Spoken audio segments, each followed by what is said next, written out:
I'd like to do a quick video showing you how to fill in these gaps. And it's a technique that I now like to call a MIG or MIG rod technique. And first of all, again, I see people demonstrating joining sheets or plates on YouTube, and it's always nice and clean, and they put a bevel on it, but reality is very different. So these are fairly thick sheets, or plate, I guess.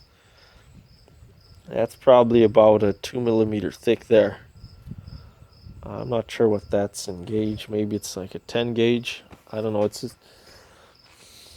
very thick. Well, actually, this is over 1/8. I think this is 3/16. But anyways, it's very thick, and as you can see, it was very dirty, very rusted. I cleaned one side a bit, but it's hard to clean this checker plate here. But anyways, they always show nice straight pieces, and if it's sheet, they'll have a flange tool so that a little bit of the sheet actually overlaps underneath. But again, reality is very different. So there are a few options, and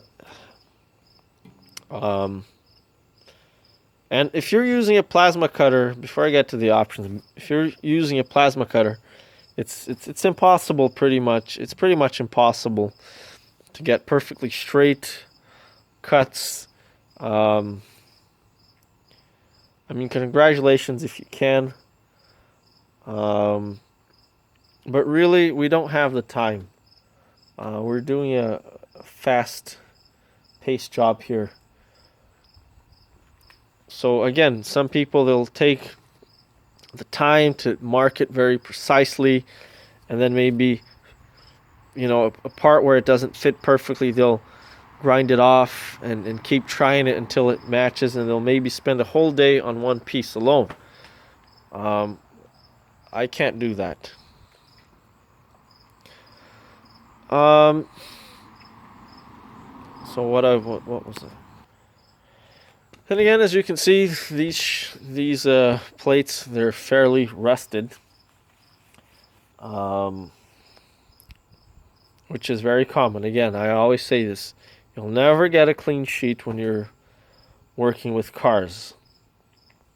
Now, you do have to clean it up, and I've grinded off the edges here a little bit just to remove the paint.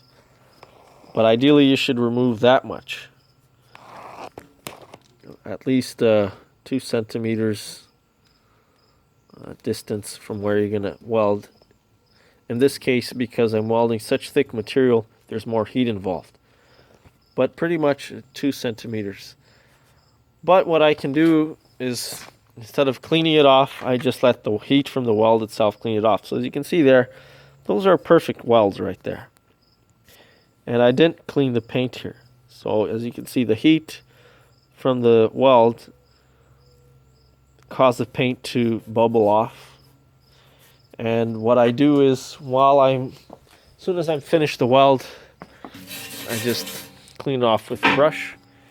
And that just stops the smoke and fumes, which I don't like. And it cleans off the weld really quick. And so you could spend the time to make this perfect. I know how to do it, but it's not viable. I can't do it right now. It's just not an option for me. What I could have done instead, as you can see, I've put these sheets inside the square holes. Now, instead of doing that, I could have put them on top. So as you can see, they're sitting in the ridge. They're sitting on the inside. But I could have actually made them larger, so that instead of sitting on there, they'd overlap the pipe. They'd go like that.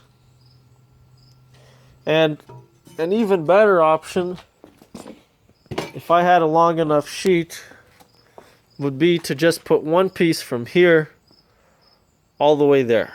instead of 4 pieces, which is probably like 10 times, literally 10 times more welding. But of course I didn't have that much sheet, that long. We have this big sheet here, but I didn't really want to cut it up. I wanted to use the leftovers of the other sheet, so I can use this for something else. Again, if you have lots of these available, then maybe I wouldn't have bothered with these small pieces. But I think it looks a bit nicer this way as well. But again, I could have overlapped, and then there wouldn't be any gaps at all. Right? So that would have been an option. But at some point, you're going to have to fill up large gaps. That's just the way it is. At some point, it's going to happen. There's no way you can flange these something this thick, by the way, unless you have some very expensive, massive piece of machinery to do it. So, finally, we can move on to actually explaining the technique. So, in TIG welding, you actually have a rod. You push a rod into the weld puddle. And I'm using pretty much the same technique, except I'm doing it with a regular MIG gun. So while I'm welding, I actually keep a bit of pressure. I'll get steel rods like this. Ideally, you have different thicknesses for different gaps. Well, here's one that's a bit thinner. And I'll actually push it in, or sometimes I'll just weld on top of it. So there's a piece there. I'm filling that gap in. That's going to be a bit of a pain in the ass there. But I've already filled a gap that side over here. So, and over here I didn't have a big enough rod, so I just spot welded these two together, and off we go. It makes it very, very quick. You could just MIG weld it, just keep hitting the previous weld with the wire, but it just takes longer. This here makes things a lot faster, a lot easier too. Really, like for me, the way I work here is the weld spool, like the MIG wire itself, the 11-pound spool, which is a 5 kilo. It costs about $40.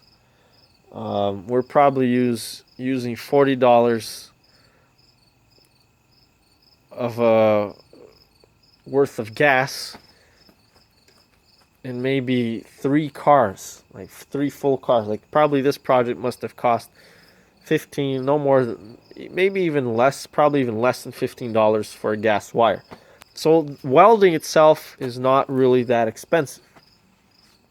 So if I have to weld things, I just like to weld the hell out of it. My personal opinion is that it's easier and faster to weld than to try to get perfect cuts and perfectly straight pieces. So anyways, that's the MIG TIG or MIG rod technique there for you, for filling in large holes.